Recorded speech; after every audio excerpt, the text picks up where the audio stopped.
Hello, good day, and welcome to another tutorial by Akeem Jack. Today we're going to be transferring database from one platform to another. We're going to be transferring an SQL database into a Microsoft Access database. Well, actually the tables. My mistake. Okay, so let's get to it. We're going to be using WAMP server and ODBC database in order to accomplish these things. Now, what is WAMP server and what is ODBC database? Well, WAMP server, exactly in words, let me just go here to the WAMP server site. WAMP server is from it's really a utility that you can use.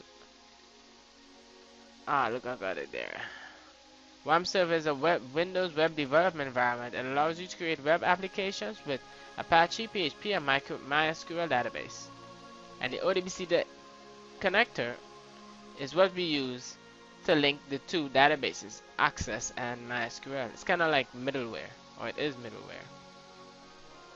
Okay, so I already have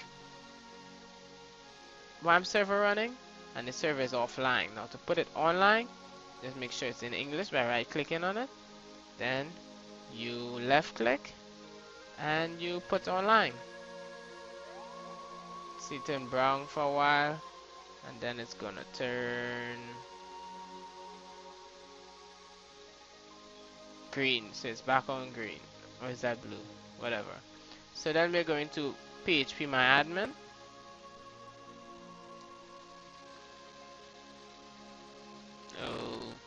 Okay, and you can see I have databases here. Some I've created, some came with the system here before, like user.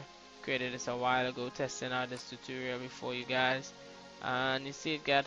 Let me check out the user. Oh yeah, information was the table that I created. Basically name, age, number, stuff like that. For the sake of this tutorial, let's use one that isn't populated. So I'm gonna go to test. I'm gonna create some tables. I'm gonna name this population. A number of columns, 3 sounds good. You go on go. This will create the tables. Okay, first column, name, age, number. Okay, name, I'm gonna change that from enter to basically text. As soon as I get my mouse sorted out, text. I'm gonna leave those two as ints. For the name, I'm gonna leave it up to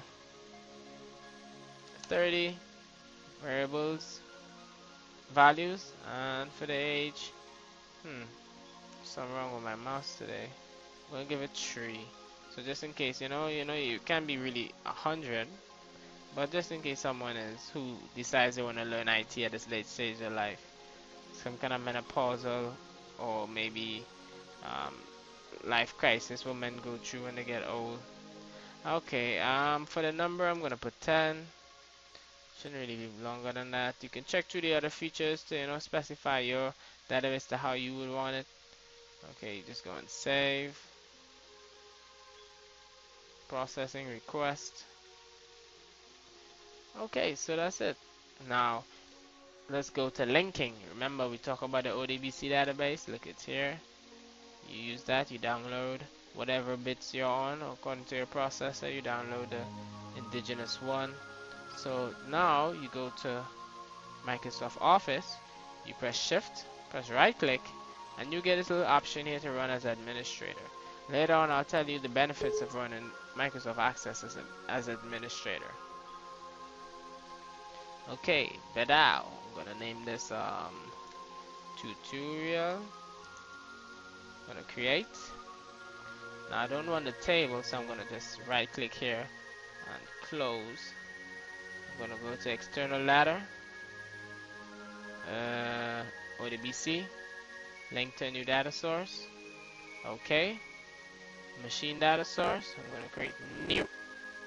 Now here's what I'm going to show you why we run Microsoft Access as administrator, because in the user mode, the import could only seen by the specific user who imported it.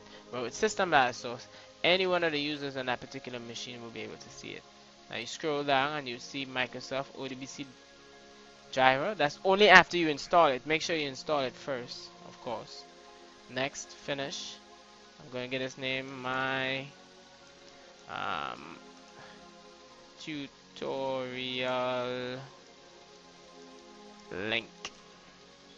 You see, you can give it a username or password.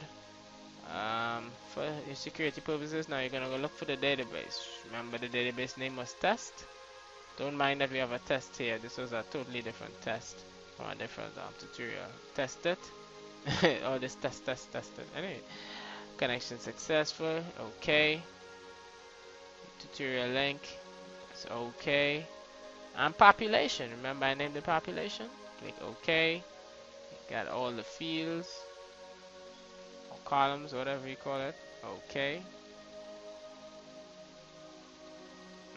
One of these OK must click at some time.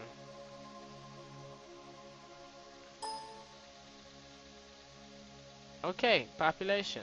Little world symbol. Click on it and wow! Name, age, number. Remember, that was the same one we created on MySQL.